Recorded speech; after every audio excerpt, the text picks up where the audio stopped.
when you get home. They go? You can just edit. And they were burning this cross in my friend's yard, and I was terrified that my friend Nathan was going to be killed, he and his family, because this cross it was a pretty good sized cross, but as a small child, I'm sure it was magnified more than it could have been. But they were burning this cross. I do remember hearing the sirens of the police department. Wait, Nathan was black. Nathan was a Greek. He was part Greek. His mother was white and his father was Greek. Okay. So Nathan was the child that was my age. Well, he might have been a year or so younger, but he was my friend. We played together every day. Went to elementary school together. So I do remember the sirens of the police cars coming, but my mother made me get away from the window, so I don't know what happened after that. I just know that the next morning that the cross was not in the yard, but there was burnt ground. Wow. You could see that. And sadly, not long after that, the Greens moved away. I guess Mr. Green feared for his life and his children's life. So sadly, they moved away, and I never saw my friend again, my childhood friend, so I don't know what happened to him. And I remember also where Quality Food is right now. That was a big open field, and I remember riding down Murray Avenue, going to town or to church or wherever we were going, and there would be a flatbed truck with the Ku Klux Klan men standing on top of it, and just a bunch of men in the field. Now, as a child, it looked like thousands, but I'm sure it was hundreds. Right. And they would, with the speaker, loudspeaker, megaphone, they would be preaching whatever it is they believed in or whatever. And we would turn around and get on our hands and knees and look out the back window of the car, and my parents would fuss at us and make us turn around. As a matter of fact, we got popped a couple of times to turn around. As a child, we were interested. I mean, not that I just couldn't understand it. I was just in awe of this group of what they were doing. Right. I also remember riding the bus. We didn't ride the bus often, but my aunt babysat us, and so on Saturdays, my mom would leave money for us to go to the movies.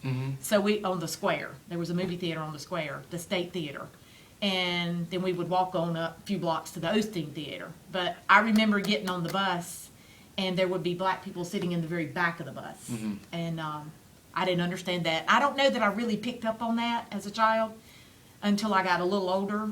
And I also remember another incident. My mom took us to the movies. It was the Osteen Theater, and we were going in, and the lady was in the little booth taking our money. She would take some money on this side, and then she would turn to this side. Well, I noticed there were people on that side, and I remember asking my mother, what were they doing? And she told me to be quiet. She would tell me in a minute. And I, being who I am, what are they doing over there? And she leaned down and said, they sit in the balcony, be quiet.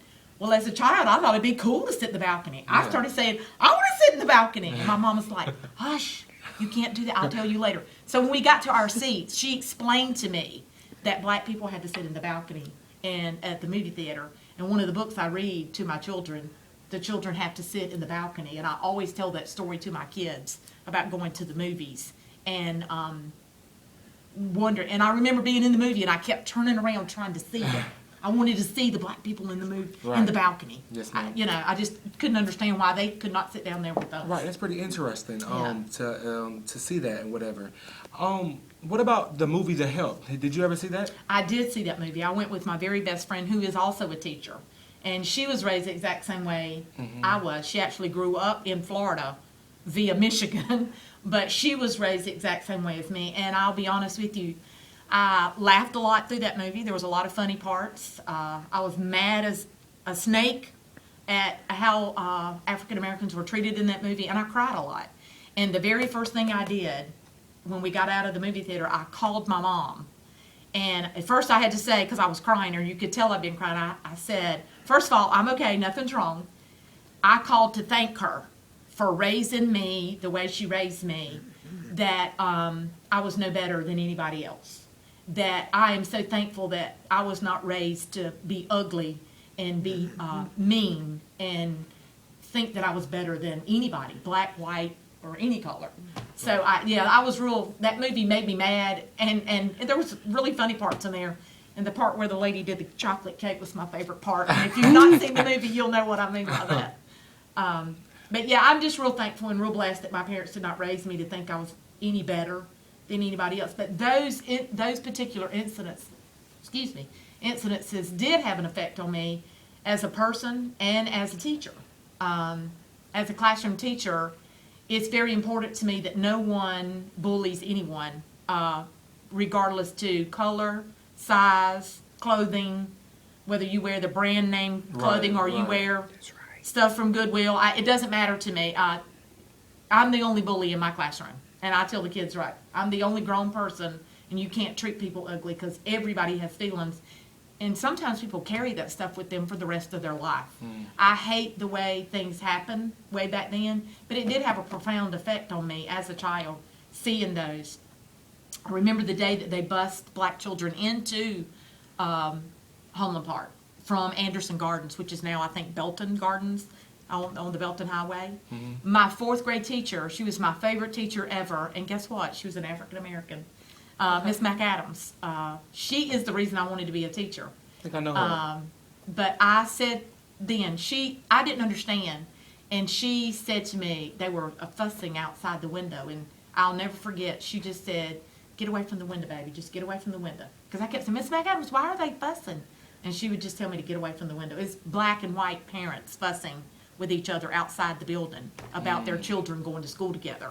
Right. You know, I later found out that's what the argument was about. But yeah, she was my favorite teacher ever, and she's the reason I wanted to be a teacher. And funny, I ended up being a 4th grade teacher, and she was my 4th grade teacher. And that's funny because now you're my favorite 4th grade teacher, my favorite teacher. How So, so basically everything that you experienced with the whole event, it allowed you to be thankful for everything that you're going through now, and it makes you more cautious of everything that everyone else does, right? Exactly. And so I appreciate you giving me your time and your thoughts and everything about the whole event.